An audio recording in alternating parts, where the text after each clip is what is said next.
Good evening and welcome to the news today. It's Wednesday night and you're joining us. We are live from the Jaffa Port. The U.S. continues to try to shore up the international offensive against the Islamic State.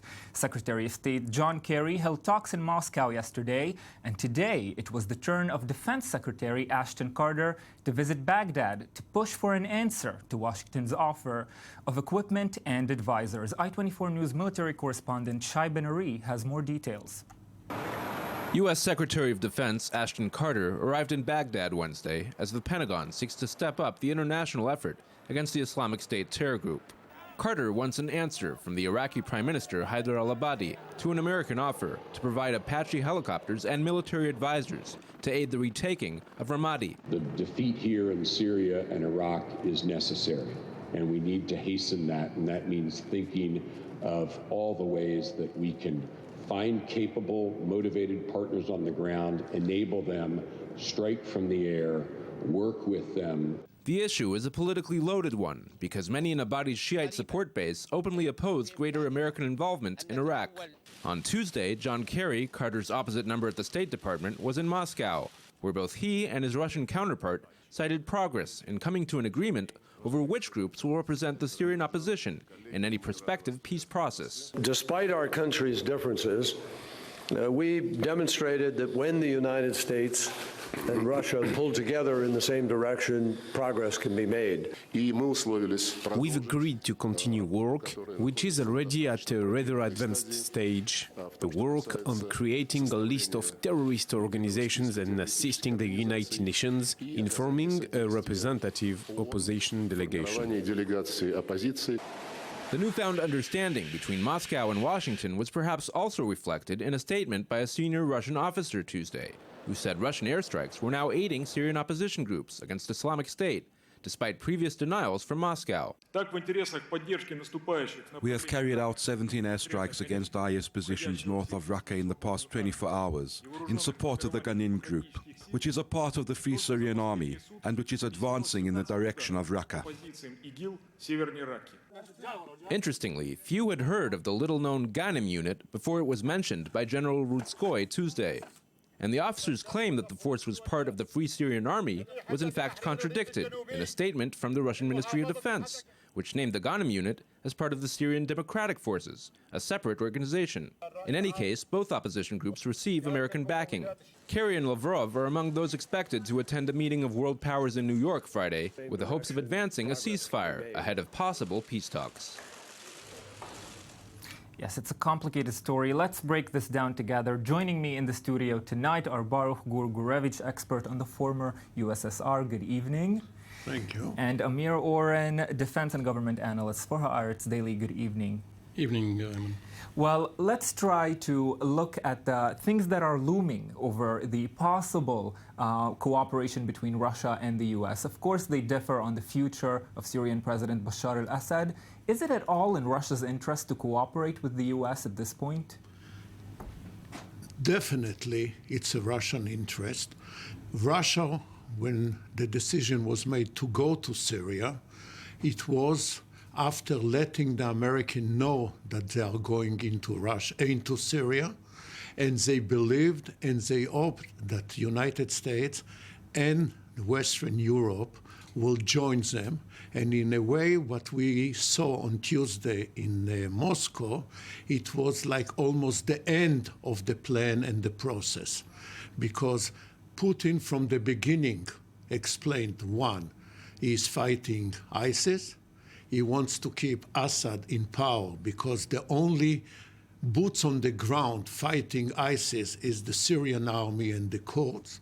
And number three, he wanted to have election in Syria, in which some of the Syrian opposition will take place and will participate in it. The question was, who are the good proposition to Syria, and I think on that wasn't an agreement with the Americans.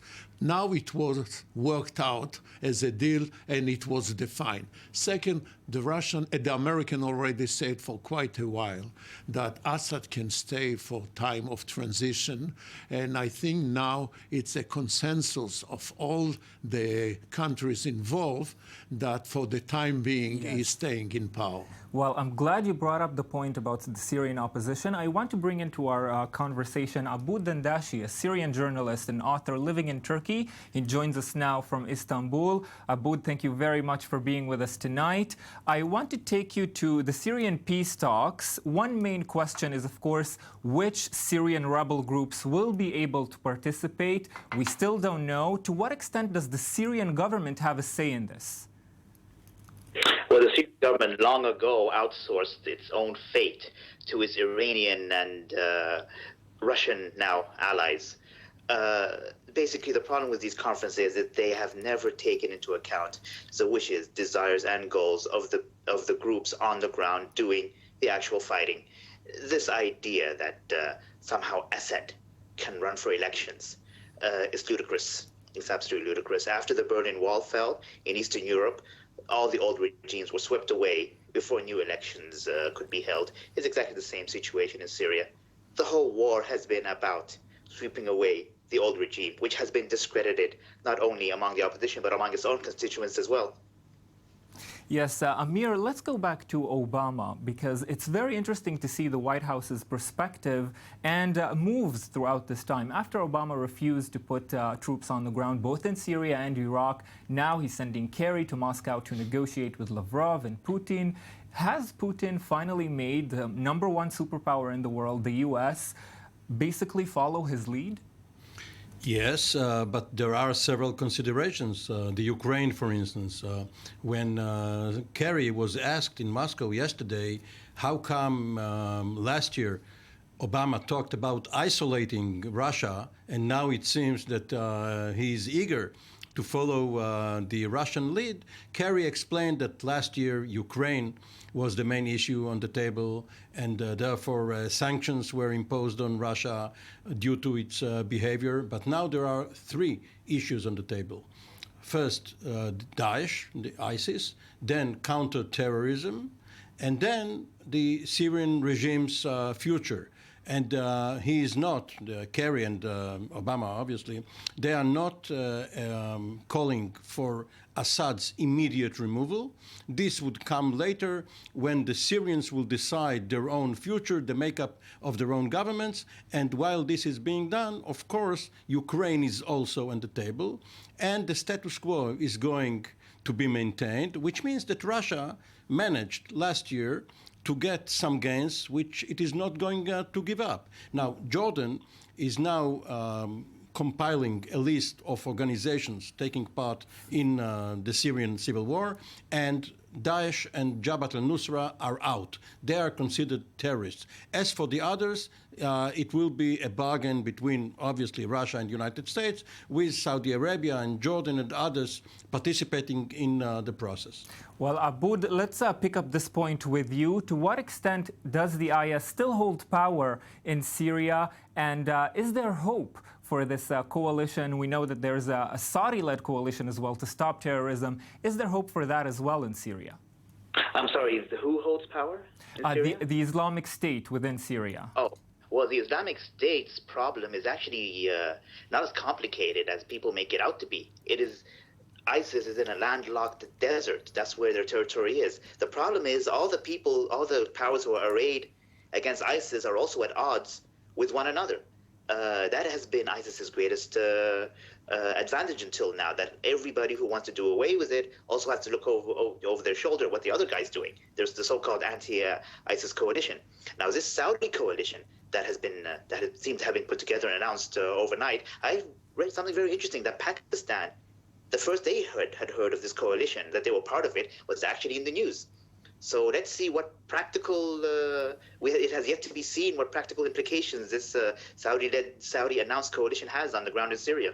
Yes, well, Abu Dandashi joining us from Istanbul, thank you very much.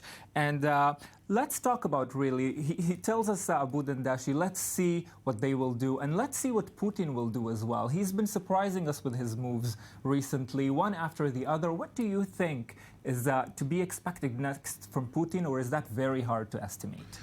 As someone who followed Putin for many years, and even met him when he was the deputy mayor of Leningrad, not St. Petersburg, but Leningrad, and had to deal with him, I can tell you that it doesn't surprise so much. You just have to listen to what he is saying. For example, just now, since we mentioned Obama and the situation in Syria, he was the first one to put on the table and to accuse Turkey for doing business with ISIS and making money by buying oil from ISIS. The Americans knew about it for a long time. Everyone knew about him, but didn't put it on the table. He made it quite clear to put it on the table before the others. It caused Erdogan to realize that he's not getting the backing from NATO and mainly not from the United States. And just yesterday, Obama made it very clear that he's asking Turkey to stop buying oil from ISIS and not to support. Now, the Americans made a decision to lead from behind. And when you lead from behind, there is someone who is ready to take the risk to lead from the front. And that's Putin in this case. And Putin, since he has a major problem with the Ukraine, which is not just Russian problem, he's trying to put it now on the agenda that it's not just Russian, it's the European problem and the United States, because Ukraine cannot revive. Yes. And if I just make my last sentence, and you can see now that when the EU had to make the decision about renewing the sanction, which is quite an obvious thing and it will be done, already Italy took a back seat. Already France is ready to take a back seat. And you can see that we will hear about the Ukraine for a long time, but there is a shift in the support. Yes. One remark. Russia is very near. The U.S. needs bases in Chile, in Turkey, and Carter is going to the region in order to find some bases. Amir, you're staying with us for our next item. Baruch Gurgurevich, we will take your word for it and keep listening to Putin. Thank you very much for being with us tonight.